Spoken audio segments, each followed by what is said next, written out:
Welcome everyone to the North Peninsula Democratic Club Candidates Forum, September 12th, 2015. This is in relation to the San Mateo County general election on Tuesday, November 3rd. North Peninsula Democratic Club was chartered by the San Mateo County Democratic Central Committee on May 17th, 2007. We proudly serve Democrats in and around the cities of Brisbane, Daly City, Colma, South San Francisco, San Bruno, Millbrae, Burlingame, and Hillsborough. Democrats who are candidates in each service area in which there is a contested race were invited to participate in the Candidates Forum. 8 of 9 agencies and 15 candidates responded. For general information and to become a member of North Peninsula Democratic Club, you can contact P.O. Box 399, Millbrae, California 94030, or you can email me at margeformillbrae@att.net. We're always very happy to welcome Democrats as renewing and new members. I would like to take a minute or two here to make some acknowledgments. First, to the North Peninsula Democratic Board of Directors, Pamela D. Givionini, Vice President, Sam Manna, Secretary, Ann Schneider, Treasurer, Sandra Lang, ex officio member and one of our founding members. Our forum subcommittee for today consisted of Pamela D. Givionini, Sandra Lang, Robert Bernardo, and Vaughn Jones.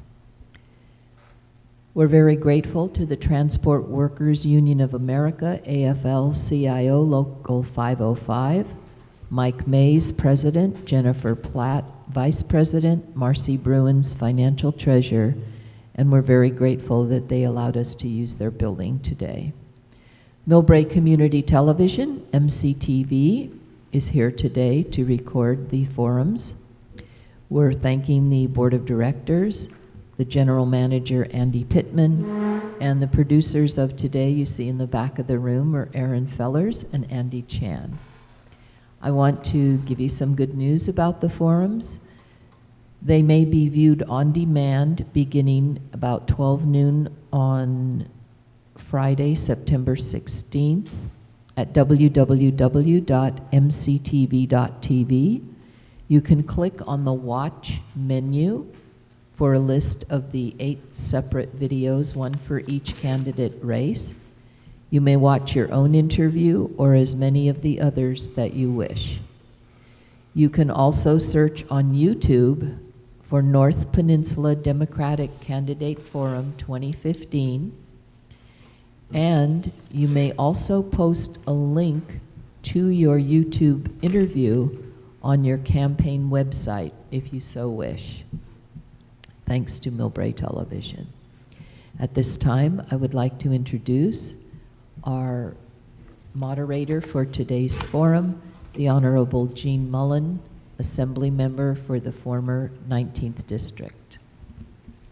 All right, thank you, Marge, and that's Marge Colapietro. She is the president of the North Peninsula Democratic Club, and she is a current member of the City Council of the City of Millbrae. And let me welcome 3 of our candidates for the San Mateo County Community College Board of Trustees that oversees the operation of Kenyatta, College of San Mateo, and Skyline, although in our forum it's Skyline first and then CSM and then Kenyatta. This is the 7th of 8 forums we're holding today. We've already had conversations with candidates from Brisbane for their City Council, Millbrae City Council, San Bruno City Council, the San Mateo Union High School District, Burlingame City Council, and the San Bruno Park Elementary School Districts. And so with that, the format is we will begin with an opening statement from our candidates. We'll then have 3 questions that will be posed to all of the candidates in sequential order. Those questions have been formulated by club members and given to me. I had not seen them before 9 o'clock this morning. And then we will have up to 2 questions from audience members or from me, if there are none from the audience. And then we'll have the opportunity for each candidate to make a closing statement. So that's the sort of the opening, questions, closing. And as the President Cola Pietro mentioned, this is being taped for television use, and your responses, your presentation can be uploaded and used on your campaign website should you be so inclined. With that, I'm going to begin. We're going to do it with women first. I'm an old timer. We're going to go first with Karen, and then with Dave Mandelkern, and then with Phil Armistead in that sequence for our opening statements. And then for the first question, it'll be with Dave, Phil, and Karen. I'm using your first names. I hope that informal presentation is acceptable. And you will have other forums. I know the League of Women Voters always has a forum, so this is a good opening for all of you, and to also be realizing it is going to be televised. So with that, our first opening statement will be by Karen Schwarz. Karen, you're up. Well, thank you, Honorable Jean Mullen. It's a pleasure to be here. I thank the North County Democratic Party for inviting us here this morning to talk a little bit about why we are here, what we stand for. My name is Karen Schwarz. I'm an incumbent for the San Mateo County Community College Districts. I will be seeking re-election on the November 3rd ballot, the all-mail-in ballot. So I hope you will find me on the ballot, and after today, I can have your vote. I have to say that it was with a serious thought and consultation with my family that I decided to run for this position, because I have been on the boards for so many terms. But I am proud of the community colleges in this county for which they stand.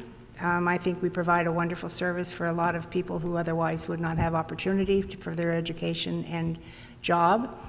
My own family has been raised in San Mateo County. My children and grandchildren participate in public education, so that's where my heart goes. I feel that you cannot strengthen public education unless you're involved, and I'm certainly a very strong supporter of that. And I'm happy to be here to explain more as to why I think I should come back, be reelected for another term. Thank you. Thank you, Ms. Schwartz. And now next is Dave Mandelkern. Dave, you have 1 minute.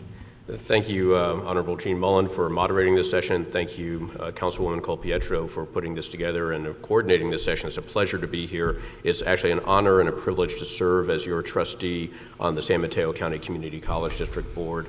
In my opening statement, I just want to recap a little bit of the accomplishments that, along with my colleague, Trustee Schwartz, that we've been able to accomplish over the past 4 years. We've successfully guided Kenyatta College, Skyline College, and College of San Mateo through some difficult fiscal times in the past 4 years, but we've been able to continue to offer educational excellence to the students that we serve. We've had our accreditation reaffirmed without qualification.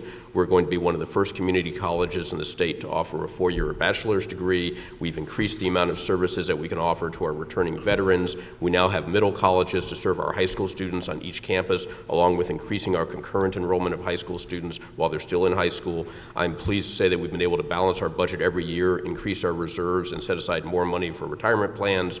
We've been able to end the parcel tax that we put in place during emergency times, which has saved taxpayers millions of dollars by ending that parcel tax.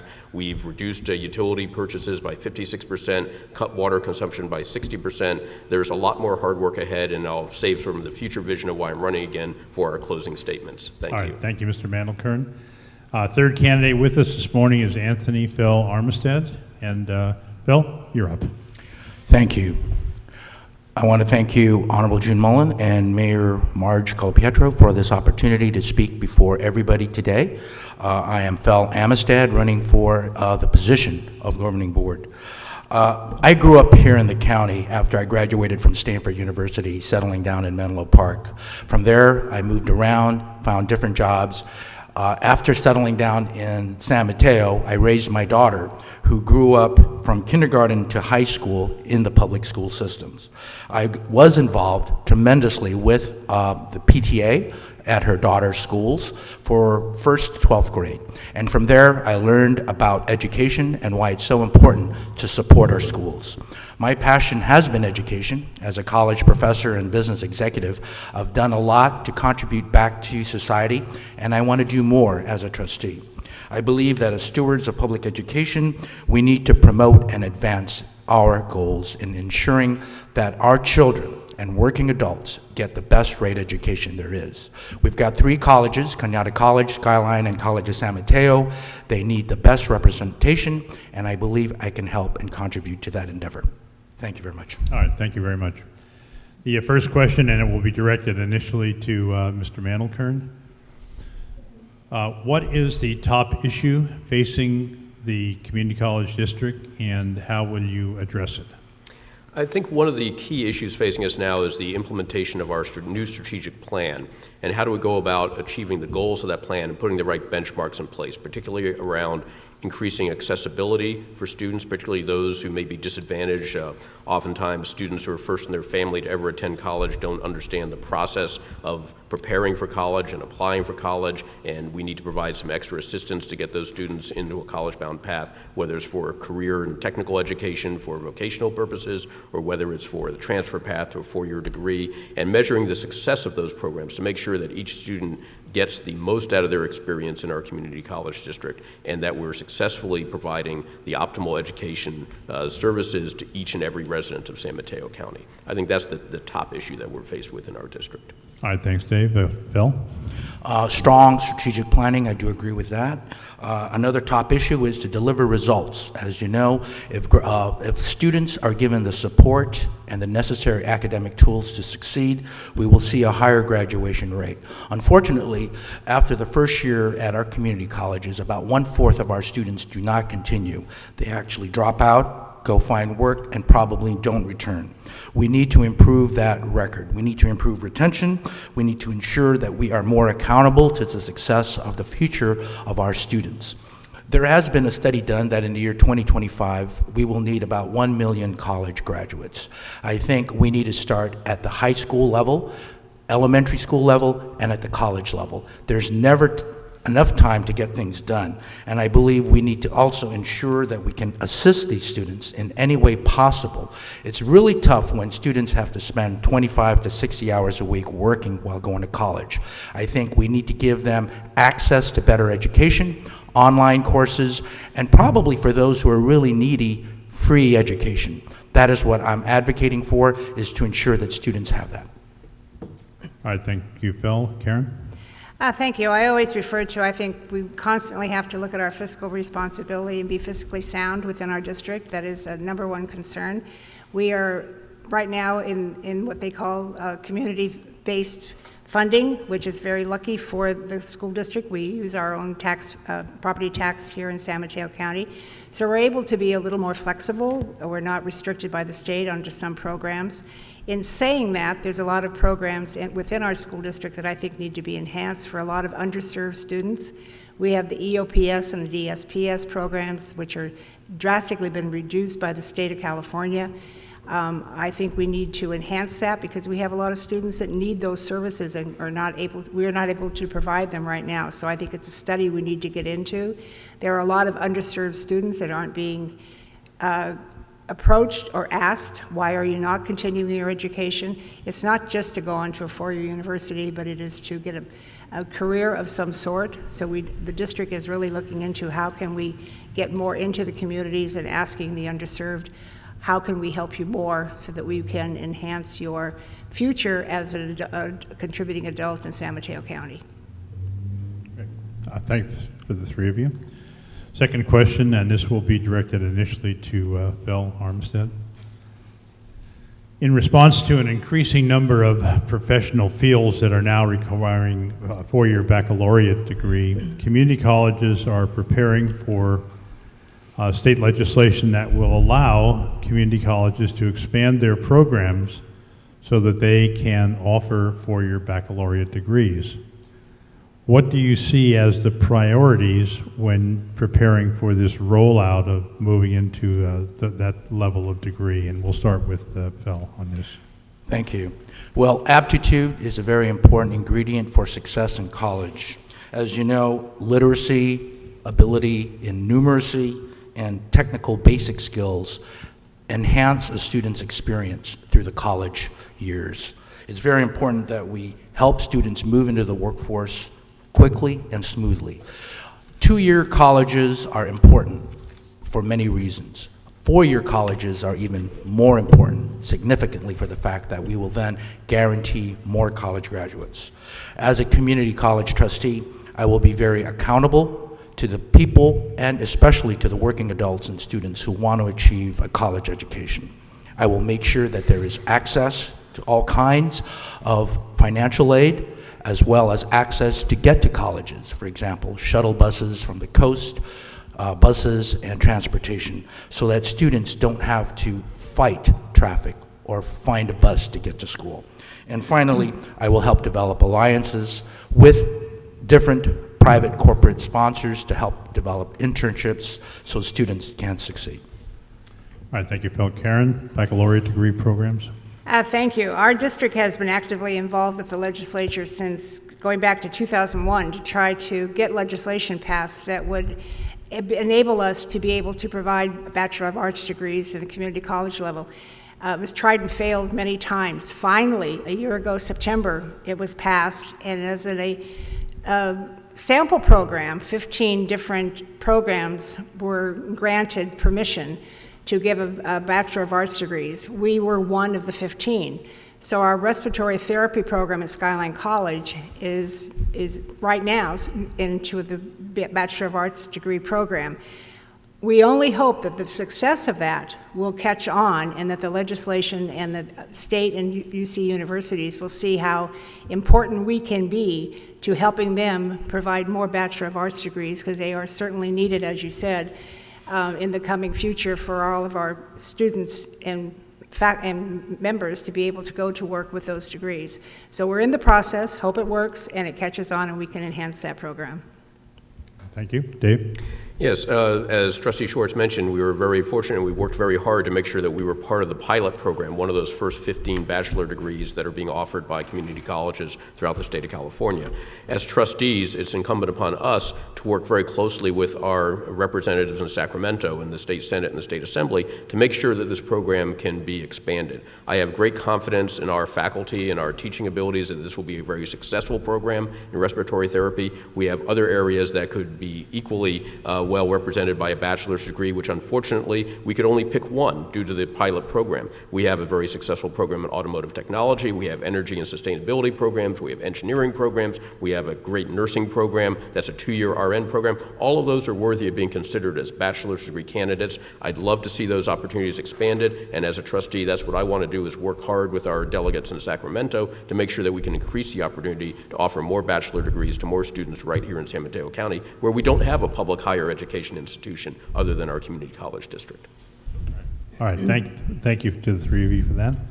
Third question, and I was wondering, do we have a rebuttal to any of the of course comments? we do. Go right ahead. Absolutely. Yeah, I do concur with both trustees that there are many ways to help resolve some of the financial issues impacting the colleges, but I think we need to also look at the bigger picture.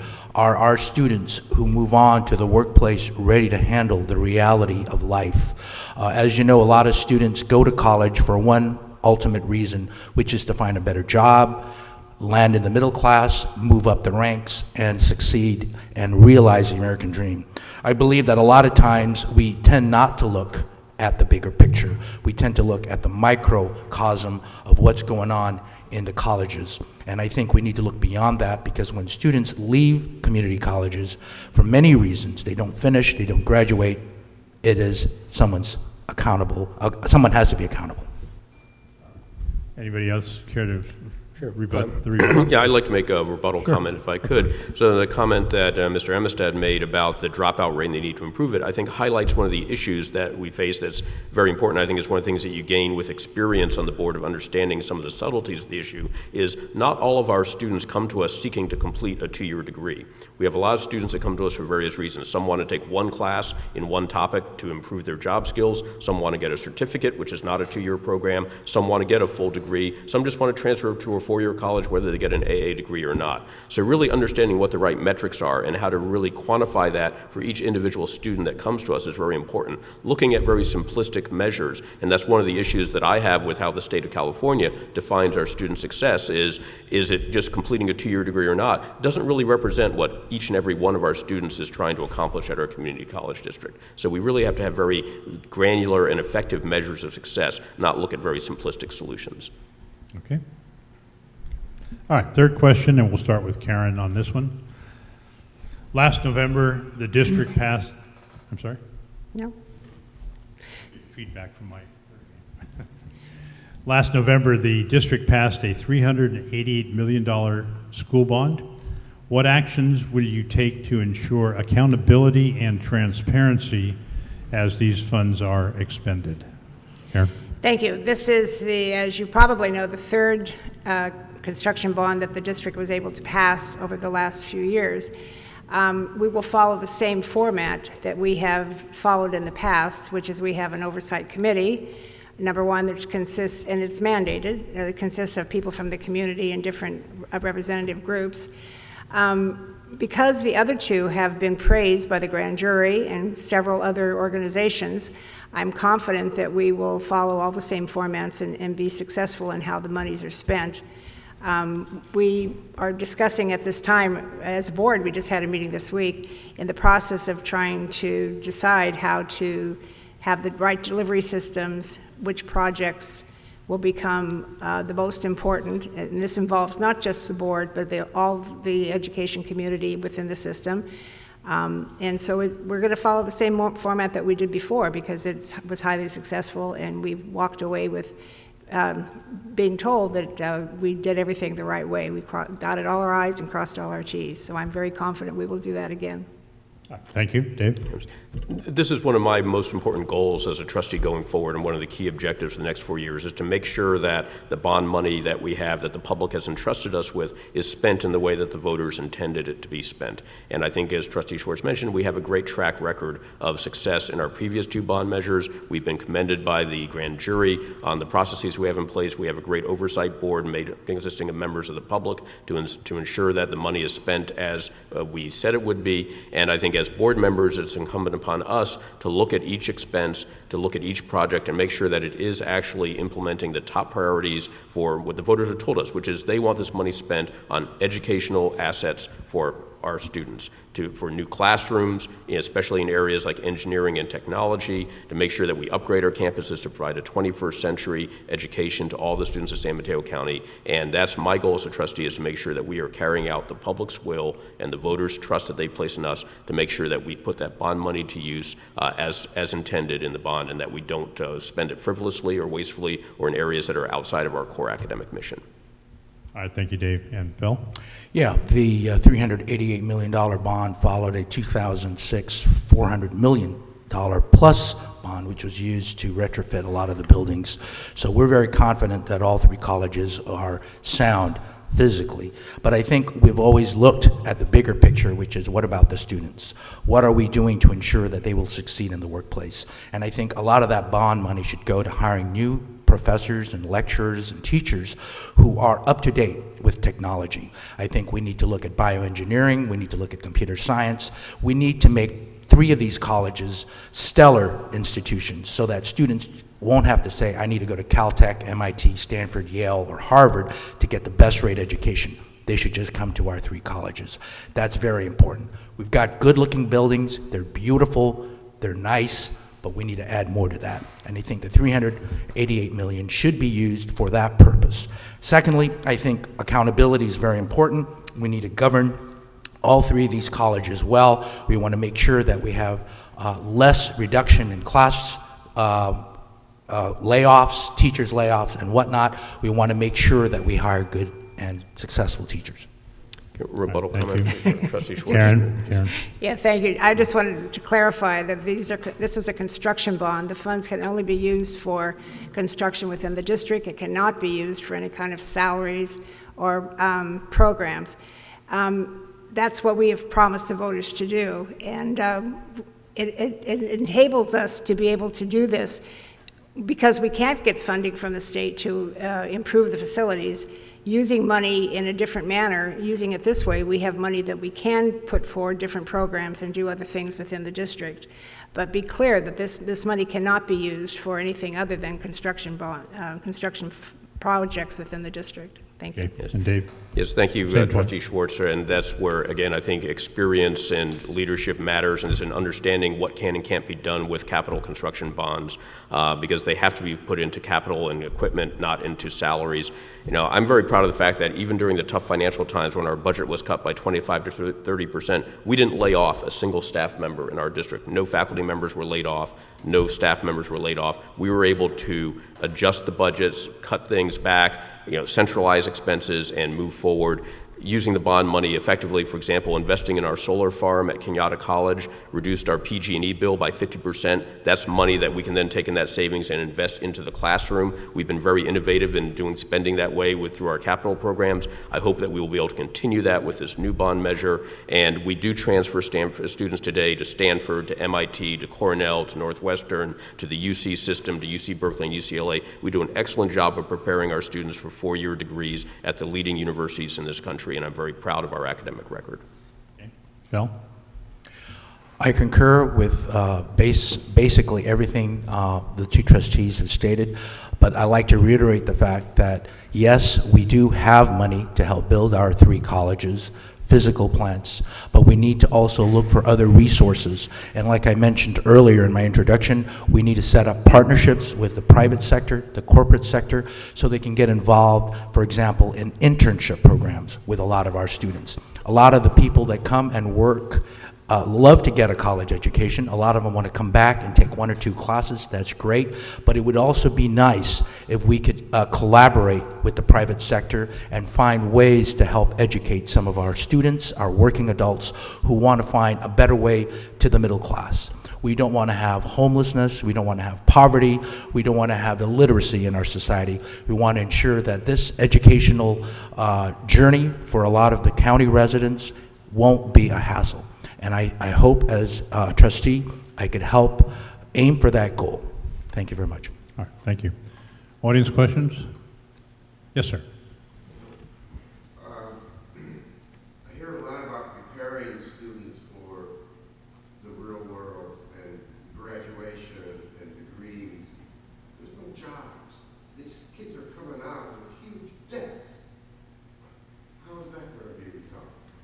The question deals with, in general, tracking students so they become employable, and the second element is the debt load that students often carry. And of course, community colleges play into avoiding some of that debt because of the cost. But let's start with Dave. You're the first one on college debt and preparation of students. Great for careers. question. Let me take it in the other order and address the preparation for jobs first and then the debt issue. One of the things that I championed in this past 4-year term was doing a community needs assessment to find out, as a community college, one of our goals is to serve the needs of the community, and that is also the needs of employers in the community. Where are there jobs for students? A great example of that is a very successful automotive technology program that we have at Skyline College that trains students for a career as an automobile mechanic, which in this county can pay anywhere from $75,000 to $95,000 a year salary, where they can actually afford to live here, and that has partnerships with corporate partners like Toyota, Nissan, and Tesla. So we are getting students those internships and those opportunities to actually work in the real world.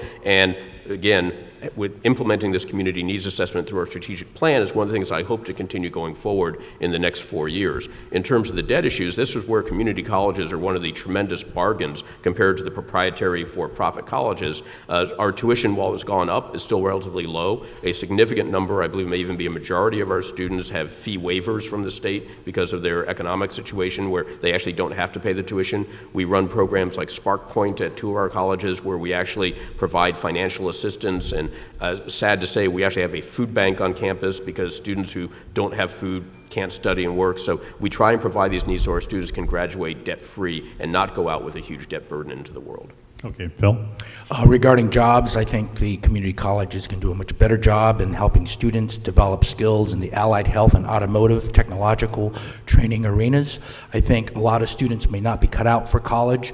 Why not train them for vocations? We have a lot of industrial and factory-oriented industries around here, Tesla being one of them. We need to train the future. And I believe very strongly that jobs can be created if we train them correctly, and that should be from the college level. As far as the debt issue, I have a daughter in college. I know how it feels.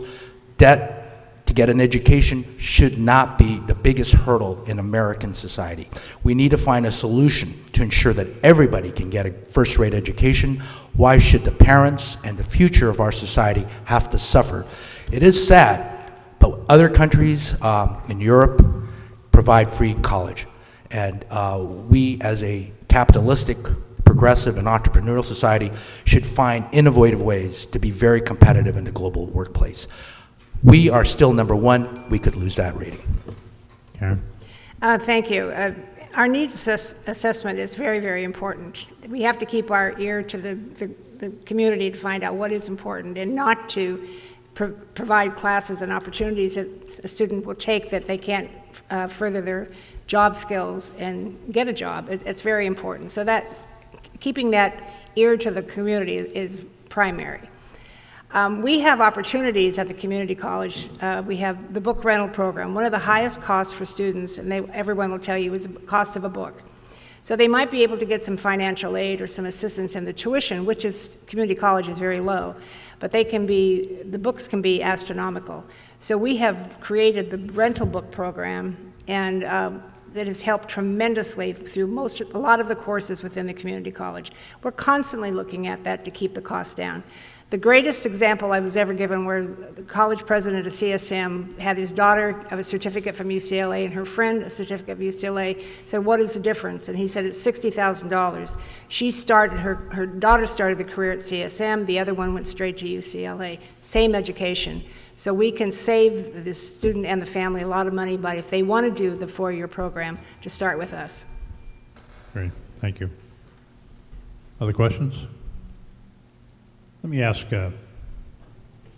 first of all, of course, the president has talked about making community colleges free as a concept without any funding, so let me leave that on the side. Freeway flyers. Many of the community college instructors are part-time. They have to teach at several different districts. The question deals with your attitude toward full-time versus part-time instructors in the community college district. You probably know where I'm coming from on this. We'll start with Phil. Full-time versus part-time instructors in the district. Well, I strongly believe that if we can get qualified instructors in one field and keep them full-time, that would depend on whether we have a full classroom. Of course, if we only have 1 or 2 students, I doubt if that professor or lecturer would be around to teach that class. It's very critical that we assess the programs that are needed in our workplace. Part-time instructors may be important for certain fields where there isn't a big demand, but in areas like nursing, accounting, we definitely need full-time instructors. I mentioned that literacy is very important, numeracy is very important, technical understanding of our technology that's in Silicon Valley, bioengineering here in South City. We need to be capable of educating the next generation of workers. And I think it's very important that we keep all these instructors, whether full-time or part-time, on the salary payroll if we have the students to fill the classrooms. Okay. Karen? Thank you. I think this is one of the first times in a long time that all 3 colleges were able to do a lot of hiring this year for new faculty. So it was very rewarding to go and welcome them at a luncheon that was had at each college. My joy was to find out how many part-timers were able to, the freeway flyer was able to take this full-time position. I fully support that. But it does come down sometimes to numbers. If the class does not support consistently with a membership of 20, we have to look at, is that class really attracting enough students? If it's not, then we can't have a full-time instructor. But I fully support trying to get our part-time that are there for many years into a full-time position. It benefits the college and themselves, of course, but especially the college, to know that the students have somebody that they can rely on. That faculty member becomes so intricate in coming to participating in different committees and whatnot. So I fully support that as much as we can do it. Dave? Well, some of our part-time faculty are part-time by choice. They're experts in their field, they're working professionals, they teach because they love teaching, and they bring a lot of expertise that you wouldn't get by trying to make them a full-time faculty member. However, I think what you're really addressing, are the freeway flyers in particular, are those faculty members who have to piece together several part-time jobs at different colleges, who spend a lot of time on the highway driving back and forth, trying to make a full-time job out of several part-time jobs. And I don't think there's any question that if we can turn those people into full-time faculty members, as we've done by hiring a number of them as our economic situation has improved, that's a good thing, and that benefits our students. There's more faculty on campus, there's more time to spend with students, they have better access to office hours. That's a great thing. It all comes down to the budget and what we can afford. Now that we've transitioned from being state-funded to being a basic aid or community-supported district, we have more flexibility and more certainty in our economic future. We're able to improve the ratio of full-time to part-time faculty. We're also able to improve the benefits that we provide to part-time faculty. One of the things I'm very encouraged about is we're now moving to being able to offer health benefits to our part-time faculty, which they haven't been able to have in the past, and that will be a big improvement as well. And all that helps us to build a stable of faculty members that we hopefully will be able to hire as full-time faculty going forward. Great. I have a rebuttal. Sure. In addition to preventing the reduction of faculty, we should implement and probably increase the number of online courses available. In that area, we could definitely keep a one-on-one, one faculty member per student for a course, but we could keep that faculty employed teaching a dozen or so courses, so it would be a little more cost effective. I think that would be one of the alternative ways to prevent our three colleges from not offering courses that many of our students would want to take. And in my opinion, that would be more cost effective in the long run. Number two, I think to fulfill the vision that students will achieve success in college, we need to assure them that we have the right faculty, and I think it's the job of the three colleges to bring the best, and I think as one of the governing trustees, I will ensure that. Thank you. All right, we're at the conclusion of this forum, and that would be with closing statements for 1 minute, and I'm going to flip the order, and we're going to go with Dave, Phil, and then Karen. We can do that. So Dave, your closing statement, 1 minute. Thank you, Mr. Mullen. There's more hard work ahead of us, which is why I'm running for another term as your elected trustee. It's very important as we move out of the bad financial times and into better financial times that we don't just restore the programs of the past blindly. One of the things I've learned in the past 4 years is the importance of relevance of our programs to what the community actually needs, which is why we've done the community needs assessment, why we've implemented our new strategic plan, and I want to make sure that we're going to spend our money in the ways that are going to produce the best educational outcome possible for as many students as possible in San Mateo County. I bring to this role three things: experience, leadership, and vision. All three are necessary to be a successful community college trustee. I bring my experience as a Silicon Valley entrepreneur and leadership in the past on the board and in the community, and our vision for the future of what our community colleges should be, and it's all about our community. So having demonstrated my expertise, experience, and good judgment, I respectfully ask for your support and your vote for another term in office. For more information, please see my website at www.davemandelkern.com. Thank you very much for your time and attention this morning. Thank you as well. Phil? Thank you so much, Honorable June Mullen and the North Peninsula Democratic Club for this opportunity to speak to everybody. I seek your vote for one main reason, and that is for the future of our great society. It's important that we as governing board trustees do our jobs. One of the core missions of this board is to ensure that we serve students and serve them well. I think to fulfill that vision, we need to seek and find ways to improve all educational avenues to success. We should provide partnerships with the corporate world. Internships should be made available to a lot of these working students so they could develop the skills to move from poverty, move out of joblessness into the workforce. I've received endorsements from the California State Superintendent for Instruction, Tom Torlakson, City Council leaders, educators, trustees from other districts. They believe that I can do a job that is very important for the future of our well-being. And I believe we can achieve that, and I ask for your vote to make sure that I bring a fresh, innovative approach to this board. Thank you very much. Thank you, Phil. And Karen. Thank you, and thank you again for having us here today and giving us the opportunity to tell all those in North County that I'm still here. I want to stay here. I work on your behalf on the community colleges. I'm a firm believer in community colleges. I think that as a trustee, we provide a great service to the community. I want more people to take advantage of it and try to get out there as much as possible to promote what we have. I'm very proud to look back that we're now into the high schools. We have the middle college at our college. We're doing the 4-year program for the baccalaureate. So we really have opportunity from high school through college, and all of our wonderful classes that you can take for a profession. They're there for you. Just come and find it. I hope to return, and quote unquote, I'm not done yet, and so I think I can offer more of my experience and expertise in my collaborative effort to enhance the district. And go to KarenSchwarz.org, and you can hear a lot more about me. Thank you. Thank you very much, and thank you to all three for a very spirited forum. Thank you.